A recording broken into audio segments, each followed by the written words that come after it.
नहीं चलेगी योगी तेरी तानाशाही नहीं चलेगी नहीं चलेगी अपने शंकराचार्य का अपमान नहीं सहेगा हिंदुस्तान ब्राह्मण बच्चों का अपमान नहीं सहेगा हिंदुस्तान ब्राह्मण बच्चों का अपमान नहीं सहेगा हिंदुस्तान तानाशाही नहीं चलेगी नहीं चलेगी नहीं चलेगी योगी तेरी तानाशाही नहीं चलेगी नहीं चलेगी मोदी तेरी तानाशाही नहीं चलेगी नहीं चलेगी। भारत की जनसंख्या है यहाँ पे 1.5 लाख। कानून वापस लो वापस लो वापस लो कानून वापस लो वापस लो वापस लो। अलंकार अग्निहोत्री जिंदाबाद जिंदाबाद जिंदाबाद अलंकार अग्निहोत्री जिंदाबाद जिंदाबाद जिंदाबाद।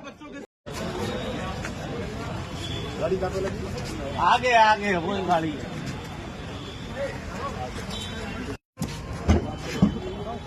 आ जाओ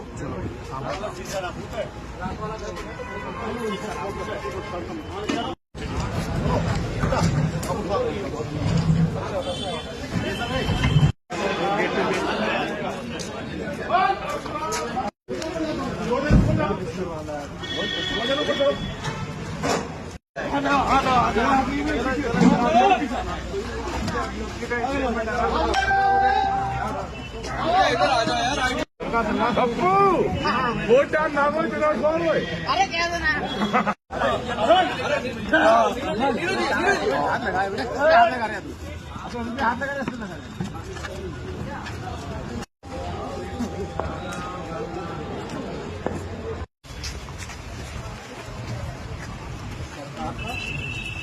दो घंटे का अल्टीमेटम है कि खाली करो।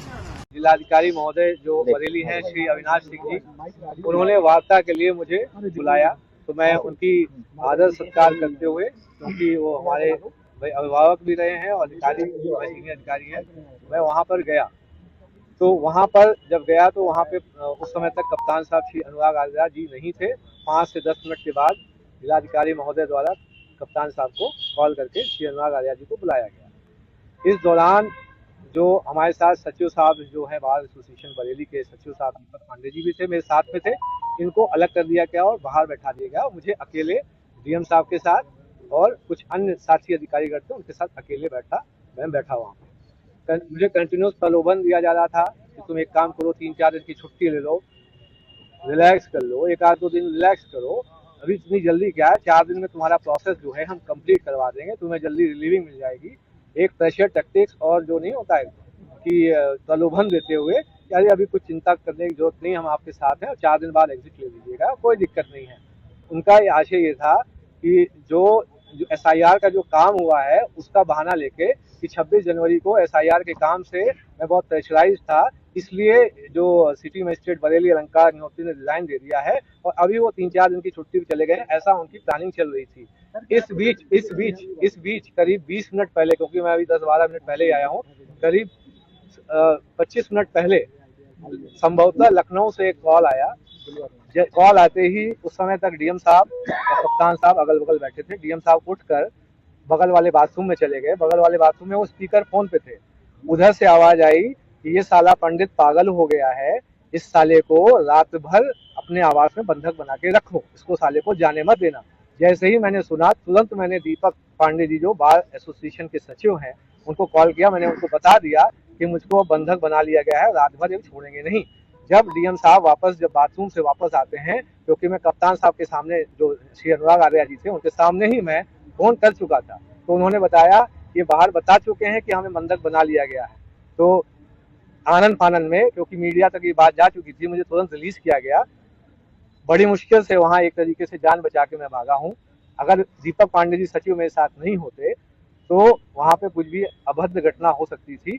और ये आपको पता पड़ना है कि जिलाधिकारी महोदय को करीब 20 मिनट पहले इस लखनऊ के किस नंबर से कॉल आया है जिसमें वो ये बोल रहे हैं साला पंडित पागल हो गया। आपसे मकान खाली करने को कहा है? मकान इसलिए अब खाली करना पड़ेगा क्योंकि जो है यहाँ पे अब खतरा है। आपको जान का खतरा? यहाँ पे अब खतरा हो गया, क्योंकि जिस तरीके से जो अभी रवैया था, जो लखनऊ से जो कॉल आया था उसका बहुत ही विरोधी रवैया था मेरे प्रति। जब ये बोल रहे हैं कि साला पंडित पागल हो गया।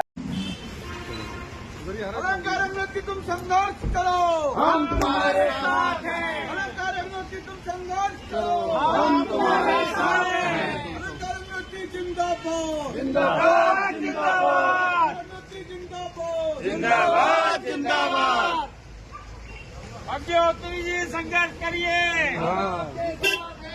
जान से साथ है, प्राण से साथ है। बचो।